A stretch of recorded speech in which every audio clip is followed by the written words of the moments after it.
ಯಾವ ತರ ಹೊರಗೆ ಬಂದ್ಮೇಲೆ ಇನ್ನೊಂದ್ಸರಿ ಅವಕಾಶ ಸಿಕ್ಕರೆ ಹೋಗ್ಬೇಕಂತ ಅನ್ಸಿದ್ಯಾ ಮನೆಗೆ ಅಂತ ಸಾಧ್ಯತೆಗಳನ್ನೇನಾದ್ರು ಲೆಕ್ಕಾಚಾರ ಹಾಕ್ತಿರ್ತೀರಾ? ಇಲ್ಲ, ಆಗೋಯ್ತು. ಇನ್ನೇನು ಒಂದು ತಿಂಗಳಿದೆ ಬಿಗ್ ಬಾಸ್. ಎಲ್ಲರೂ ಮುಗಿಸ್ಕೊಂಡು ಆಚೆ ಬರಲಿ, ಆರಾಮಾಗಿ ಎಲ್ಲರೂ ಸಿಗೋಣ ಅಂತದೆಲ್ಲ ಏನು ಇಂಟೆನ್ಷನ್ ಇರಲಿಲ್ಲ.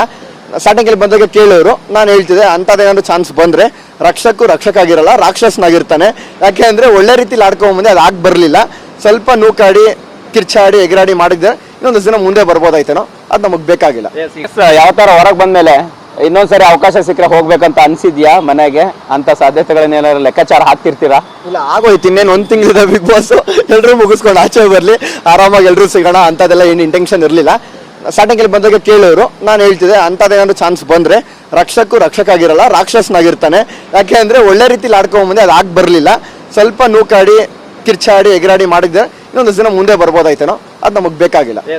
ಯಾವ ತರ ಹೊರಗೆ ಬಂದ್ಮೇಲೆ ಇನ್ನೊಂದ್ಸರಿ ಅವಕಾಶ ಸಿಕ್ಕರೆ ಹೋಗ್ಬೇಕಂತ ಅನ್ಸಿದ್ಯಾ ಮನೆಗೆ ಅಂತ ಸಾಧ್ಯತೆಗಳನ್ನೇನಾದ್ರು ಲೆಕ್ಕಾಚಾರ ಹಾಕ್ತಿರ್ತೀರಾ? ಇಲ್ಲ, ಆಗೋಯ್ತು. ಇನ್ನೇನು ಒಂದು ತಿಂಗಳಿದೆ ಬಿಗ್ ಬಾಸ್.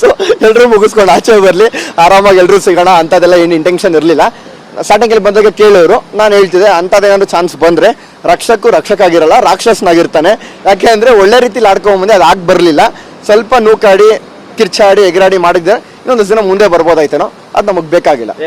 ಯಾವ ತರ ಹೊರಗೆ ಬಂದ್ಮೇಲೆ ಇನ್ನೊಂದ್ಸರಿ ಅವಕಾಶ ಸಿಕ್ಕರೆ ಹೋಗ್ಬೇಕಂತ ಅನ್ಸಿದ್ಯಾ ಮನೆಗೆ ಅಂತ ಸಾಧ್ಯತೆಗಳನ್ನೇನಾದ್ರು ಲೆಕ್ಕಾಚಾರ ಹಾಕ್ತಿರ್ತೀರಾ? ಇಲ್ಲ, ಆಗೋಯ್ತು. ಇನ್ನೇನು ಒಂದು ತಿಂಗಳಿದೆ ಬಿಗ್ ಬಾಸ್. ಎಲ್ಲರೂ ಮುಗಿಸ್ಕೊಂಡು ಆಚೆ ಬರಲಿ, ಆರಾಮಾಗಿ ಎಲ್ಲರೂ ಸಿಗೋಣ ಅಂತದೆಲ್ಲ ಏನು ಇಂಟೆನ್ಷನ್ ಇರಲಿಲ್ಲ. ಸ್ಟಾರ್ಟಿಂಗಲ್ಲಿ ಬಂದಾಗ ಕೇಳೋರು, ನಾನು ಹೇಳ್ತಿದ್ದೆ ಅಂಥದ್ದೇನಾದ್ರು ಚಾನ್ಸ್ ಬಂದರೆ ರಕ್ಷಕ ಆಗಿರಲ್ಲ, ರಾಕ್ಷಸನಾಗಿರ್ತಾನೆ. ಯಾಕೆ ಅಂದರೆ ಒಳ್ಳೆ ರೀತಿಲಿ ಆಡ್ಕೊಂಬಂದೆ, ಅದು ಆಗಿ ಬರಲಿಲ್ಲ. ಸ್ವಲ್ಪ ನೂಕಾಡಿ ಕಿರ್ಚಾಡಿ ಎಗರಾಡಿ ಮಾಡಿದ್ರೆ ಇನ್ನೊಂದು ದಿನ ಮುಂದೆ ಬರ್ಬೋದಾಯ್ತೇನೋ, ಅದು ನಮಗೆ ಬೇಕಾಗಿಲ್ಲ.